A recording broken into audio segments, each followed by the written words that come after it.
Hello everyone, this is Hugo. With YouTube Rewind being cancelled for real, there's very little of a way to fill in the void that has been left by YouTube's Rewind's cancellation. However, I've come up with the idea of compiling all the YouTube Nation videos I produced into one single video. This is to allow you, the viewer, with the ability to binge every YouTube Nation episode in a fairly small period of time. I trust it won't take too long, maybe half hour at the very most. Anyway, with that said, here's every YouTube Nation video ever made, and if you don't hear back from me by the end of this month, thank you for watching me in Hugbox TGM in 2021. I will hopefully see you in 2022. The internet is a digital earth. The websites likewise are digital nations, with each having their own culture and history combined with user bases or digital populations that characterize the purpose of their presence on the web. YouTube is one of those nations, having a history that goes back nearly 15 years, the shared culture between every channel or digital cities, and those videos or digital architecture, coupled with the interconnectivity between every YouTuber, gives the website the character of being not only one of the biggest, but also one that allows a strong variety of content that gets put out, all produced by users of varying interests or passions, and has led to YouTube becoming a website where its old tagline bears true to its name. Welcome to YouTube Nation, where we discuss the history of YouTube, the culture of YouTube, the user base of YouTube, and much more of YouTube. New episodes will be released every second Saturday, so be sure to come back every month for more of this educational series about the most prominent website on the internet.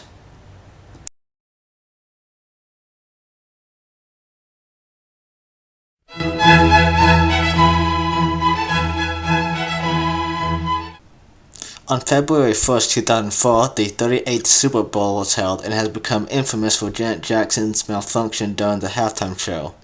Months later, on December 22nd, the third largest earthquake occurred around the communities bordering the Indian Ocean, causing havoc in the surrounding area. Now, what did these two events have in common, you might ask? Well, these two events, combined with a desire to create a video-based dating site to compete with Hot or Not, led to the creation of YouTube, a website dedicated to allowing users to upload videos. YouTube was officially launched on December 15th, 2005, but went online many months prior on February 14th, and rapidly developed during the course of the year, with the first video being uploaded on April 23rd, the site being launched publicly sometime in May, and even the first video to reach 1 million views being uploaded in October 21st. YouTube first gained traction between the site's activation and official launch, but didn't gain strong recognition until unofficial uploads of The Lonely Island's Lazy Sunday gained a stronghold, resulting in awareness of the video platform. Soon enough, YouTube became a way for unknown people to gain popularity almost overnight, and led to the spread of viral videos across the website. The video platform became so popular that by the end of 2006, the site was receiving 100 million video views per day compared to 2005's 8 million. YouTube was purchased by Google on October 2006, which paved the way for the website's further expansion. For example, in May 2007, they launched a well-known YouTube Partner Program, which allows creators on the platform to earn revenue via Google's AdSense system. During this time, YouTube also struck deals with major media companies to bring their content onto the platform. This helped the website grow even more, and by 2007 it grew so much that in July 23rd and November 28th of that year, two presidential debates were broadcast by CNN on the site, going to show how much YouTube was becoming a staple in popular culture. From 2005 to 2010, YouTube was a place where drama was relatively, and I mean relatively, infrequent, and a place that was an actual rating system, and given the internet culture of the time, YouTube seemed to be a very fun place to be around. However, that isn't to say YouTube was free of any controversies around that time.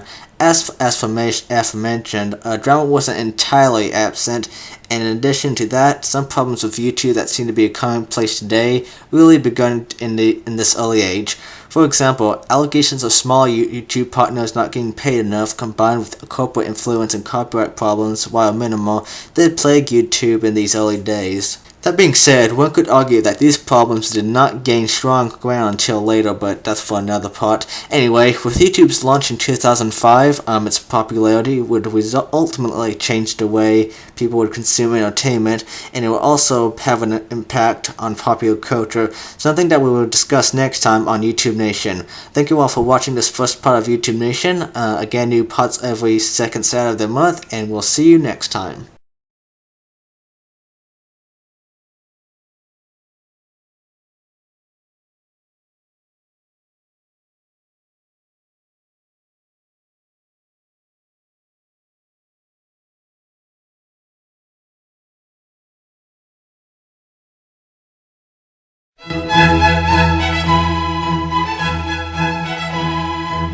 YouTube launched in 2005, and within the first 5 years, it became the go-to website to share content and get noticed easily. Around the same time, many corporations started to notice the commercial viability of YouTube, and they too would use the site to get noticed quickly. This would all culminate into the golden age of YouTube, which was a period the website became more mainstream, resulting in an influx of new content creators, some who would become successful during this period, some who would become successful in the dark age period, and some who wouldn't ever be all that successful trying to make it. Regardless, it's very clear that YouTube's golden age was certainly a time for content creators to be alive, with vlogging channels, unboxing channels, prank channels, gaming channels, and many other channels of many other genres seeing signs of growth. Specific YouTubers like PewDiePie and Filthy Frank all became prominent during this time, especially the former for becoming the most subscribed channel in 2013, a title he held for 6 years with some interruptions. With Filthy Frank, he became known for popularizing the Harlem Shake and later for his tumultuous personality. Many other YouTubers and their achievements could be mentioned here, but there are just too much to mention. Really though, what the golden age of YouTube is really known for is all the viral trends. There was Justin Bieber's Baby becoming infamous for being the most disliked video on YouTube in 2010, a title said video would hold for 8 years. Rebecca Black's Friday becoming just as infamous in 2011. Psy's Gangnam Style being danced to and becoming the most viewed video on the entire website in 2012. A title said video would hold for 3 years. The aforementioned Harlem Shake in 2013. Five Nights at Freddy's flooding the YouTube gaming scene in 2014, and Shia LaBeouf's Just Do It being annoyingly popular in 2015. All of these trends and many others define the golden age of YouTube, like how The Little Mermaid, Aladdin, and The Lion King, and many other 90s films defined Disney's Renaissance period. More so, during this period, YouTube was moving away from the typical internet culture of the 2000s and gradually to a more mainstream platform, as did many other social media sites during this period. This was evident by the events like the site partnering up with The Onion for an April Fool's joke in 2013, PewDiePie being featured in an episode of South Park in 2014, and the sheer amount of YouTuber books, films, games, and interviews that came out during this time period. This was great for the site and all, but signs were beginning to show that YouTube was going south. Corporate influence really took hold at this point, and while not as common as it will be in the dark age, YouTube did make some questionable decisions during this time. For example, the decision to gradually make channel pages less customizable was one thing, but most infamously, YouTube began requiring users to use Google Plus to post comments, a very controversial decision that would last for 2 years. Many other problems extended to more veteran creators that have been on the site for a long time that wouldn't have the same popularity as they did in YouTube's early age, with some not being popular again until the dark age. In spite of all that, the YouTuber would pretty much still control the website until the dark age, which is what we'll be discussing next time on YouTube Nation. Thank you all for watching YouTube Nation. New parts every second Saturday of the month, and we'll see you next time.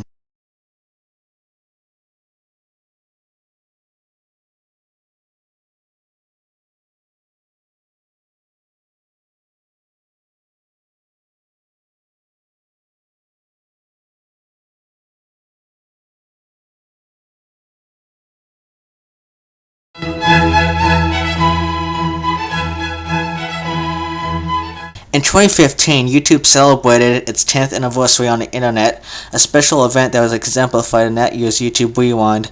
The 2015 YouTube Rewind itself seemed to mark the website's high point, as it seemed that YouTube would be going downhill from here.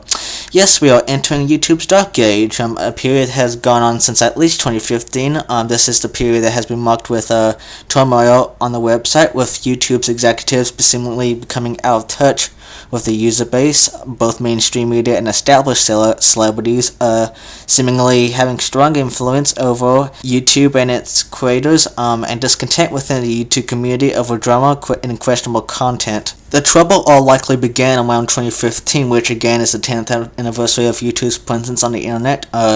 This year marked an influx of quote-unquote news channels, which didn't actually report news, but instead covered the unusually large amount of drama that plagued YouTube around this time. This fact wouldn't become relevant until 2016, which seemed to be the year for YouTube drama, to the point where it seemed to become more popular than the standard content that's been around for years on the website. As of the publishing of this video, YouTube drama has far from vanished. In fact, seems to only be getting worse, with there now being a prevalent cancel culture going around among content creators and spilling the tea against other big content creators. Meanwhile, there have been other content creator related stuff that have been plaguing the site on top of all of this. There were these quote-unquote kids channels that had content that weren't really supposed to be made for kids. Many YouTubers got into trouble over some anomalies, and many content creators have criticized the show called Invasion of Viners that came to YouTube after Vine shut down in 2017, for flooding the site with clickbaity and questionable content. The real problem encapsulating the whole dark age is YouTube itself. During the dark age, YouTube has made a lot of decisions widely criticized by many of the website's content creators. Not that YouTube didn't do anything controversial in the past, but YouTube has made a lot of weird decisions during the dark age. For one, they attempted to implement the infamous YouTube Hero system, which many argued was elitist and would lead to censorship of videos that the heroes did not like. YouTube also got rid of many legacy features to appeal to their mobile users, among of which were annotations. Recently, they have also announced that they would abbreviate and hide live subscriber counts in response to subscriber wars, which led to backlash among people that relied on websites to keep track of subscriber counts. Even worse, many believe YouTube is now nothing but a safe haven for mainstream media and established celebrities, and is slowly becoming out of touch with YouTube's user base. This allegation is exemplified in the 2018 YouTube Rewind, which prominently featured Will Smith and various late-night talk show hosts. The same rewind contains trends that were seen as unpopular or oversaturized. This led to many to believe that YouTube was doing this to appeal to advertisers worried about adversive content on the website, and underlined the idea that the website is slowly declining financially. Despite all of this, various attempts to find an alternative to YouTube have failed, and there are many reasons why, according to the uploader of this video. One is that not all is bad with YouTube, as it is still the go-to place to watch videos featuring acts that are very much unique in what's featured. Another is that many older YouTubers have seen a renaissance in popularity, or have now just gotten popular when they didn't in YouTube's early days. And lastly, YouTube is still a place to get easily noticed. Sure, it might take a while given the amount of established YouTubers, but all in all, if you want to be seen on the internet in a breeze, YouTube is the place for you. Perhaps someday soon, YouTube will work things out and reconcile with advertisements in the user base, but until then, we can only hope. Thank you all for watching the final history part. We will be moving into the government of YouTube starting next month. New episodes every second Saturday of the month. Please be sure to subscribe and hit this bell for more content, and I'll see you around.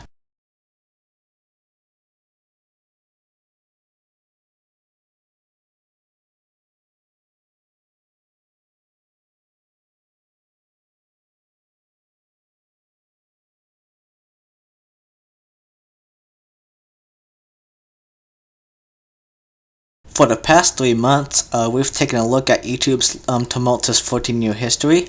Now, for the next few months, we are going to look into YouTube's government, which will cover YouTube's operations, CEOs, and quote-unquote emperors.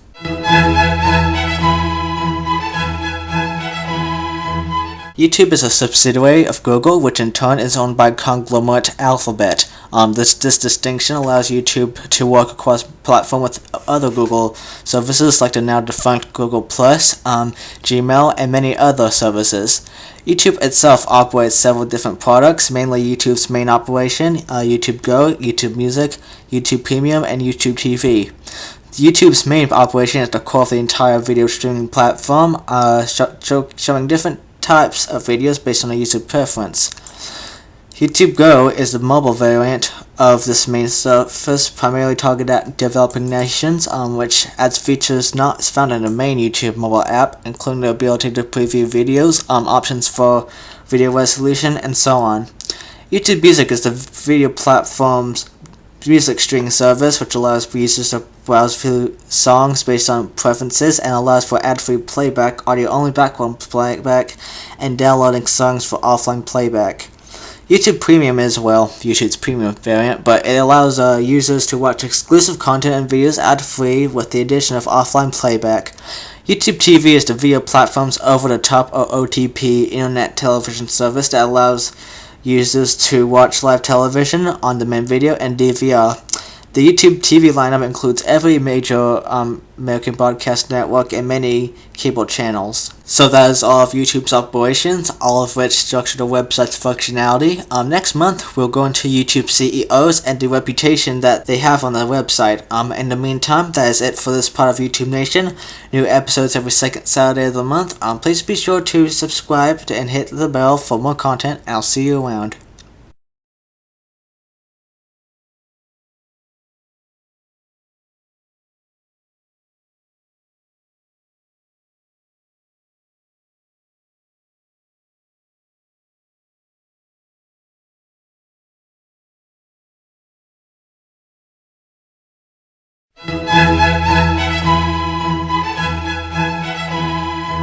As an autonomous corporate entity of Google, YouTube has its own CEOs. The CEOs, like any other Earth nation, serve as the figurehead of YouTube, and as we will see, also subject themselves to scrutiny. So far, the website has had 3 of them, of the CEOs, as Chad Hurley, Sarah Kingma, and Susan Wojcicki. Chad Hurley was one of the co-founders of YouTube, along with Steve Chin and John Karam. He would serve as YouTube CEOs for the website's first 5 years between 2005 and 2010, during which he and Chin sold the site to Google and oversaw YouTube's growth as well as its early controversies. Hurley stepped down on August 29, 2010, and was replaced by Sarah Kamenga. Kamenga, an Iranian American, oversaw YouTube slowly integrating into the mainstream, and his tenure was also marked with the rise of YouTube personalities, especially the gamer ones, and more controversies, including the site's integration with Google+, and criticism over the design changes. Kamenga was replaced by Susan Wojcicki in February 5, 2014, which began a new era in YouTube's leadership. By this time, YouTube had been fully integrated into the mainstream and was seen as a viable platform for advertisers, which in the long run helped finance many of the site's content creators. As I said, YouTube CEOs do face a lot of scrutiny, and this idea is no more apparent than looking at the reactions to Wojcicki's tenure as CEO. Many of YouTube's content creators widely criticized Wojcicki for what was seen as creating a dividing line between the edgy content that resonated with some of the site's most popular personalities and advertisers' family-friendly channels. Wojcicki has also been criticized for censorship of YouTube and tended to keep advertisers in line with promoting their services while disintegrating YouTube's core content. Until the next CEO comes along, the line of complaints against YouTube's current leadership will likely continue to go along, even if changes are made during this period. This is it for the CEOs of YouTube. Next month we will be looking at YouTube's emperors, or YouTube's most subscribed channels.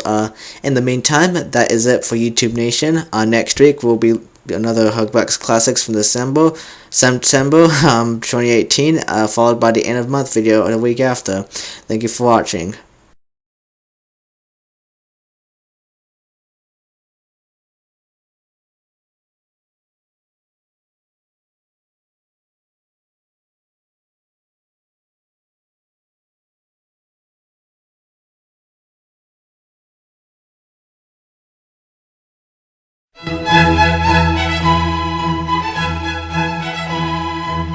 Over the course of YouTube's 14-year history, the site has had many emperors or channels that have been the most subscribed. The earliest known most subscribed channel on YouTube was Smosh in 2006, a title that is currently owned by T-Series as of this year, 2019. We will go more into detail about those two throughout this episode, and various other YouTubers that have had the honor of being the unofficial emperor of the site. The first emperor of YouTube was comedy duo Smosh, who became the most subscribed channel in May 17th, 2006, and would hold that title for 26 days, nearly a month. They would be surpassed by Justin who was known for his Evolution of Dance video in June 12th, 2006, holding the title for 21 days. He would be surpassed by Brookers on July 3rd, 2006. Brookers herself is largely forgotten these days, although she was described by magazine The New Yorker as YouTube's first real star. After holding the title of emperorship for 45 days, breaking Smosh's 26-day record, she would be surpassed by Geriatric 1927 in August 17th, 2006, the oldest YouTuber to hold that title, if you couldn't guess by the username. 31 days later, he would be surpassed by the mysterious Lonely Girl 15 in September 17th, 2006, who would be YouTube's most subscribed channel for 221 days, breaking Booker's records of 45 days, although like the latter, Lonely Girl 15 is largely forgotten these days.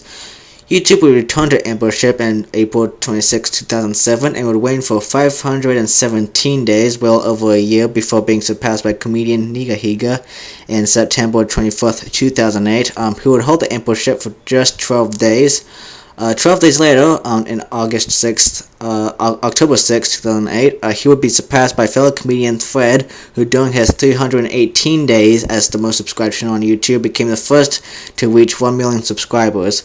In August 20th, 2009, Nigahiga would gain the spot as emperor and would break Smosh's previous record by holding the title for 677 days, being surpassed by William Johnson in June 28th, 2011, who would be the most subscribed channel for 564 days. Smosh took the top spot once more on January 12th, 2013, and would reign for one last time for 215 days before being surpassed by relative newbie PewDiePie on August 15th, 2013. PewDiePie held the top spot for 80 days before a small power struggle between him and YouTube's Spotlight channel would result in the latter holding emperorship for 36 and 11 days in November 2nd, 2013 and December 12th, 2013 respectively. In between which, PewDiePie was emperor for 4 days from December 8th, 2013, the shortest that anyone has ever been the most subscribed. By December 23rd, 2013, PewDiePie confidently took back the title of emperor and broke Nigahiga's record, Nigahiga's 677-day record by reigning the site for 9,920 days, the absolute longest anyone has been the most subscribed channel on YouTube. This would all come to an end in 2019, on which PewDiePie found himself in yet another power struggle, this time between Indian media company T-Series. The latter held the top spot for 5 days from March 27th, 2019, while the former would hold the top spot once more from April 1st, 2019 for 13 days. T-Series ultimately won this battle and has been the most subscribed channel on YouTube as of April 14th, 2019. This is a pretty long history of YouTube's most subscribed channels for what it's worth, but let's check out and see how the combined total of days each of these people reigned as emperor stacked up. Smosh was the most subscribed channel on YouTube for a total of 758 days, or a little over 2 years. Nigahiga was the most subscribed channel on YouTube for a total of 689 days, just close to 2 years. PewDiePie was the most subscribed channel on YouTube for a total of 2017 days, or well over 5 years. YouTube's Spotlight channel was the most subscribed channel for a total of 47 days, just over a month. T-Series has been the most subscribed channel for a total of 184 days, just over half a year now. And finally, the YouTubers who are the most subscribed for non-separate periods of time were such for a total of 979 days, which is 2 years and a half. This all sounds complicated, but here's a little chart that should hopefully explain it a bit better. So those are the YouTubers that have been the most subscribed, the current one being T-Series. The question is, who will surpass the Indian Media Giant? And the answer is, who knows? But anyway, that is it for this episode of YouTube Nation, and indeed this chapter discussing YouTube's government. Starting next month, we will start discussing the culture of YouTube and the impact YouTube has had on popular culture. In the meantime, that is it for YouTube Nation. Thank you all for watching. October 2018 videos next week, followed by an end of month video for this month, and I'll see you around.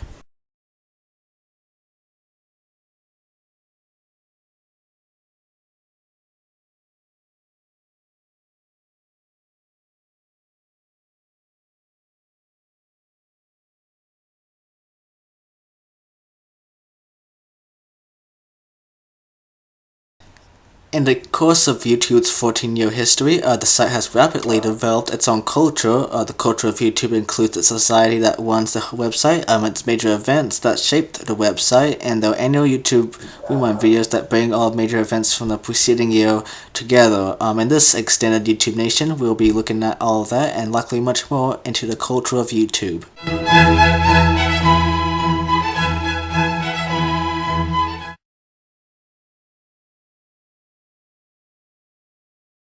Suffice to say, YouTube has a pretty large society, comprising of a population with varying degrees of interest and talents. The heads of this society are obviously the YouTubers themselves, with the commoners being non-creators that watch for the pleasure and support of the creators.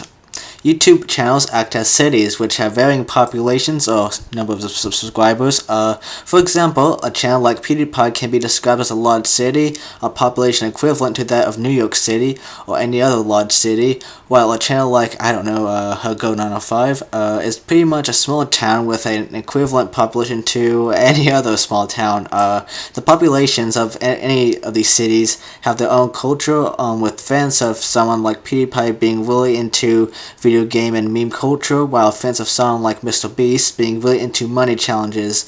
An unfortunate consequence of these channels, however, is that clones of knockoffs end up developing as a result of their influence, but it's not like anyone notices at all.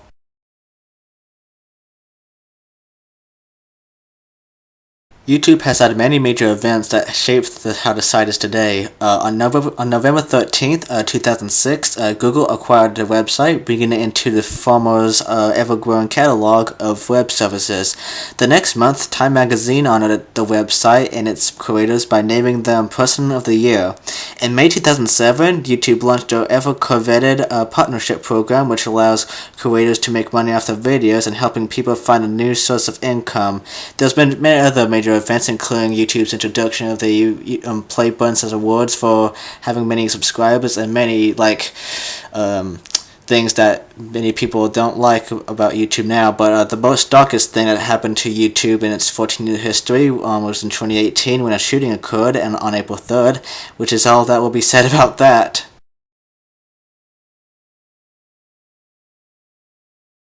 YouTube Rewind is like the Super Bowl of the internet. It is highly anticipated each year, and many equally anticipate what content creators will appear and what trends will appear. The first YouTube Rewind was uploaded on December 13th, 2010, with another uploaded a year later, in December 20th, 2011. However, it wouldn't be until the 2012 YouTube Rewind on December 17th, 2012, that the annual videos began to gain traction among YouTube's viewer base. Since the 2012 video, every subsequent YouTube Rewind has contained references to the culture and events of the preceding year. For many years, these videos proved to be very popular and were seen as an insightful homage to the creators and the user base of YouTube. However, things began to change around the 2017 YouTube Rewind, which many felt was really different compared to past rewinds for its lack of prominent creators, although to many this wasn't any noticeable until the infamous 2018 YouTube Rewind. This rewind was widely criticized by the YouTube community by seeming more like an advertisement than a homage to the website itself. It's also been criticized for its overuse of popular trends, lack of noticeable YouTubers, and lack of references to the people that had passed and the preceding year. For most people, they can only hope that the 2019 YouTube Rewind would be much better than the last one. So that is all for the culture of YouTube, and in fact that is it for the YouTube Nation for this year. Thank you all for watching these episodes of YouTube Nation throughout the year. I've spent more effort on these videos than I usually do on the other videos I usually put out, but YouTube Nation will start again sometime in the succeeding year, but in the meantime, that is it. Again, thank you all for watching. Next Saturday will be a Hugbox Classics of the videos from November and December of 2018. The following Saturday will be a new video essay, and the second following Saturday will be another end of month. I'll see you around.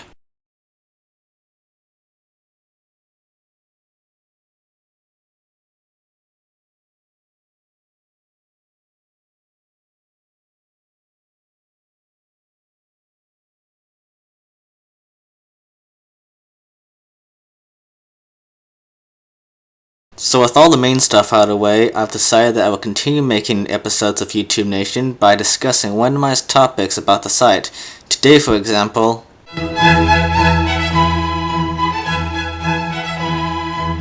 YouTube has a pretty large ecosystem. Many websites, especially social media sites like Twitter, have a large ecosystem too, but what makes YouTube unique is how exactly interconnected everyone on the platform is to one another. We'll give 3 examples as to what I'm talking about.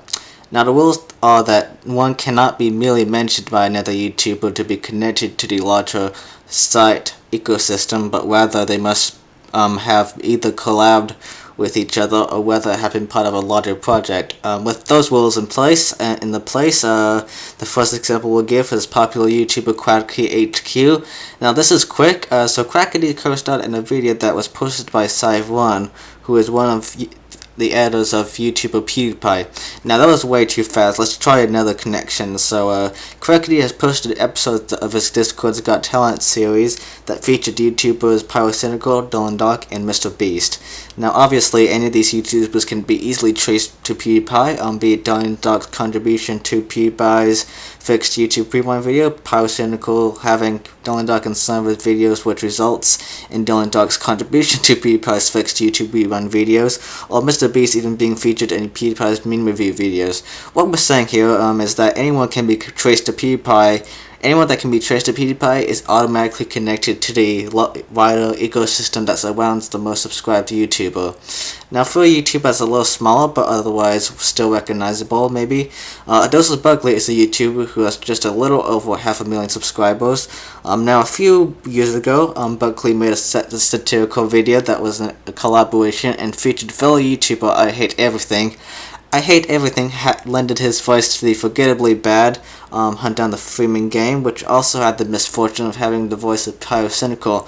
Now again, Pyrocynical has made videos that co-starred Dylan Dark, and Dylan Dark has made contributions to PewDiePie's fixed YouTube Rewind videos. Again, being connected to PewDiePie in any way gives one the automatic advantage of being connected to the wider YouTube ecosystem. Finally, can a YouTuber be so unknown that they can still be connected to the YouTube ecosystem in some manner? We think they can, and to give an example, we're going to be going into first person for a moment and have me as an example. Now many years ago, I had the blessing of having my tweet featured in one of these when one of these YouTuber did Q&A videos. Now sadly, the video in question has long disappeared and the Twitter account that made the tweet is gone as well, but I do remember what it was I tweeted and how they responded to it. This is a reenactment of what happened. And with the way Mr. Beast, they lied to us.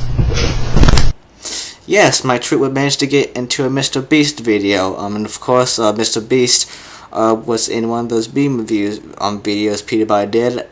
So yeah, even little Hugo is part of the larger ecosystem that YouTube has. He might not be a very notable one, but at least he's in there somewhere. Of course, you don't have to necessarily be a YouTuber to be part of this large ecosystem. In fact, you don't even need to be on the internet to be part of it. Just look at this meme and you can see what I'm talking about. Alright, so we've done discussing the ecosystem of YouTube. Today we proved that anyone can be connected to the wide YouTube ecosystem in some way, whether just being, having your tweet featured or just even collabed with someone distantly connected to the ecosystem. So that is it for YouTube Nation. The series will be back sometime in the future. End of month videos next week. I'll see you there.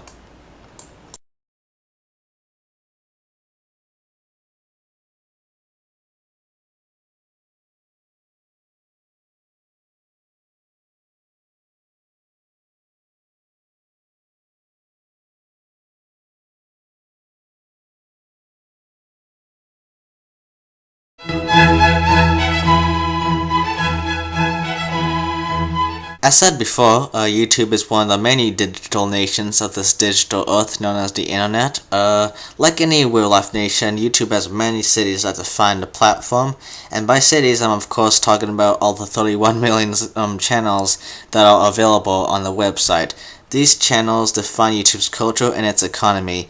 There are many tiers of YouTube cities. The lowest tier is a small town.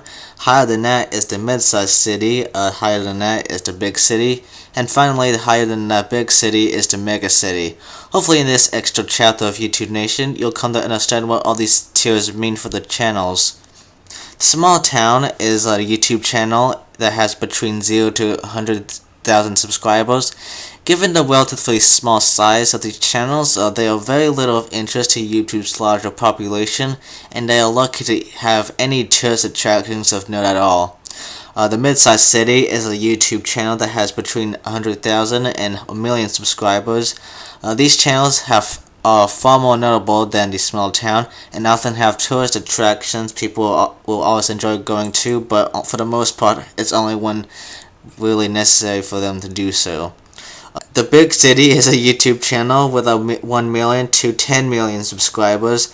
These channels hold great recognition to the site, and more often than not, they are included in many of YouTube's official main events, such as YouTube Rewind, given the many tourist attractions people enjoy going to. Finally, the Mega City is a channel with more than 10 million subscribers. These channels are vital for YouTube's notability on the internet, have an enormous amount of tourist attractions people frequently visit, and absolutely define what YouTube is. If you're curious enough, the largest city on YouTube is T-Series with nearly 140 million subscribers, and the smallest city on YouTube is anything in the small town range of channels, so take my channel for example. So anyway, that should give you a little insight as to what cities are on YouTube and what significance they all have on the website. That is it for YouTube Nation. The series will be back sometimes in the future. A new video next week, followed by an end of month video the week after next week. Thank you for watching.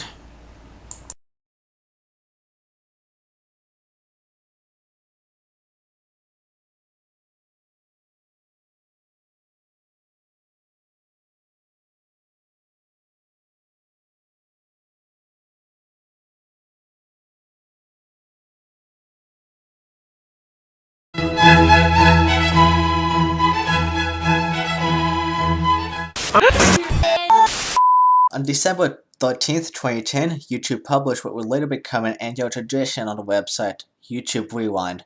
The video was titled Year in Review, and it consisted of popular YouTube videos of that year, some of which everyone's probably forgotten about by now. And December 20th, 2011, YouTube will bring in the second annual YouTube Rewind called YouTube Rewind 2011.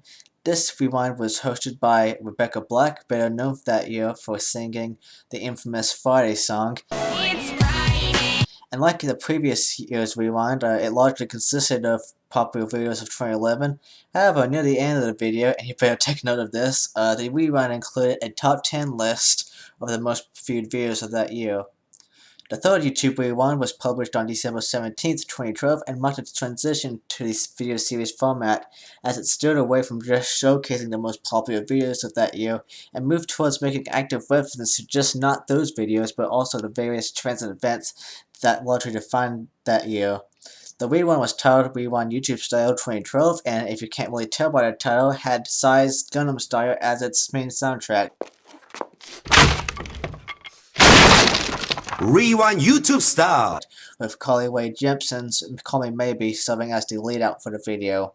The rewind itself was the first to feature prominent action performances from the most popular YouTube personalities of that year, a concept that will later become a staple of future YouTube rewinds. December 11th, 2013 would bring on the fourth YouTube rewind, officially titled What Does 2013 Say, and is generally regarded as the best of the YouTube rewinds. Again, the title of the video, if you can't tell by my little slip up, is based on that of Elvis's What Does the Fox Say song of that year. What does the fox say? However, the song wasn't as much of a prominent component of the rewind as Gangnam Style was the previous year, and instead the rewind featured various other songs of that year, and it was also the first rewind to include non-YouTube personalities, two examples being Jimmy Kimmel and Cookie Monster from Sesame Street. The rewind was also the first to have an appearance by the pop YouTube talent PewDiePie, who would later appear in the following three rewinds. The fifth YouTube rewind, or Tone Down for 2014, was published on December 9th, 2014 and is generally regarded as the peak of YouTube Rewind. The rewind gave stronger prominence to the most popular creators of that year, as well as equal prominence to non-YouTube personalities, with there being Big Bird, Stephen Colbert, John Oliver, and not limited to that. Not to mention, the rewind included many bygone trends of that year, like Flappy Bird, Frozen, the Ice Bucket Challenge, and many more I doubt anyone remembers these days. All of this made the 2014 YouTube rewind just as well regarded as the 2013 rewind was. Many consider the sixth YouTube rewind, published on December 9th, 2015, to be the last great YouTube rewind. The rewind, or as titled Now Watch Me 2015, was made the same year YouTube celebrated its 10th year on the internet, and it paid homage to many of the trends YouTube was known for in its lifetime. Other than that, the 2015 YouTube rewind also included many trends and events of that year, including the complete legalization of gay marriage in the United States, Five Nights at Freddy, Shia LaBeouf's Just Do It meme, and many more. The seventh YouTube rewind was published on December 7th, 2016, and was fittingly titled The Ultimate 2016 Challenge. The rewind was still considered a good, but many perceived it as also marking the start of its declining quality. 2016 was the year YouTube as a whole began to see a major shift in the kind of content that its creators produced, with the overabundance of drama videos, challenge videos, and many other videos that result in YouTube's user base becoming gradually more uneasy with the website, as evidenced by the attitudes and tones the 2016 YouTube Rewind faced. Nonetheless, the YouTube Rewind was largely rescued by the featuring of PewDiePie, as well as the various trends and events of that year. The Shape of 2017, the official title for the 8th YouTube Rewind, was published on December 6, 2017. With the nature of YouTube radically changing throughout the year, though too much to count for as a matter of fact, the Rewind was largely marred by controversies the website was facing around that time. If not that, it was also largely noted for lacking any recognizable YouTube personnel, or even personnel that were not popular amongst the user's user base. Not to mention the seeming overprominence of non-YouTube personalities, with everything else being compounded with the lacking of PewDiePie in the rewind.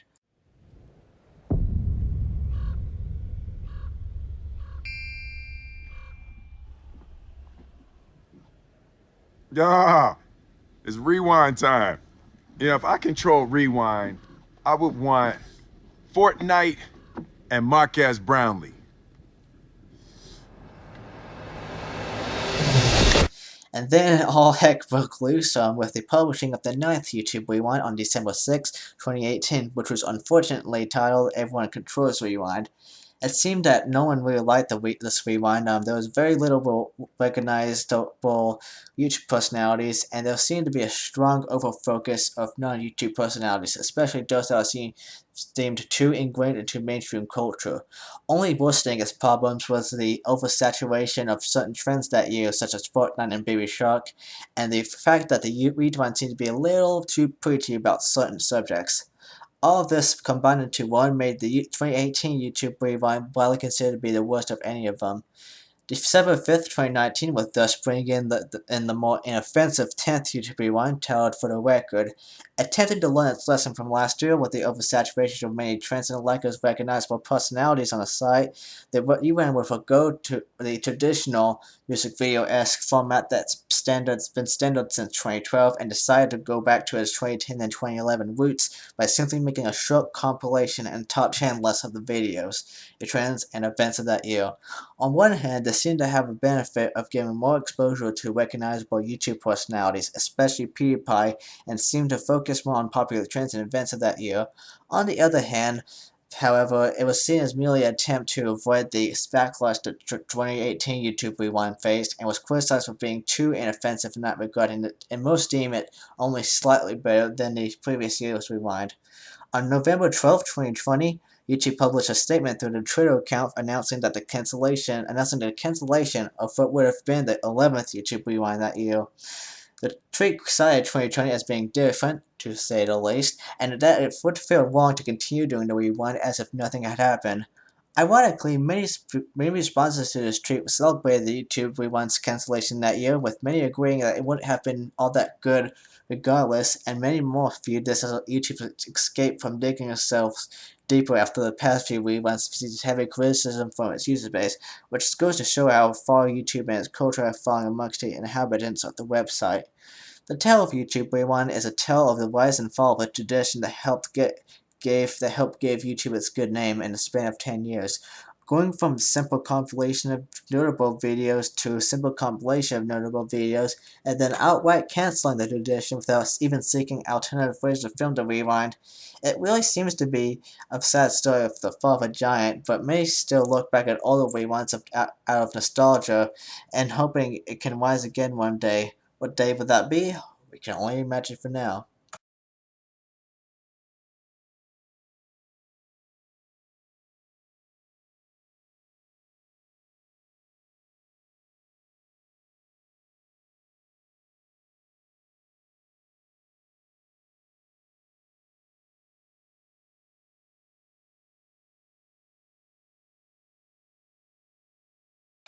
So that's a sad one. Thank you all for watching this YouTube Nation. I put down YouTube Rewind for some reason, but the series will be back whenever it will. In the meantime, if you want to see more content from Hugbox TGM, please subscribe. If you enjoyed this video, please hit the thumbs up, and that'll be it. Have a good day.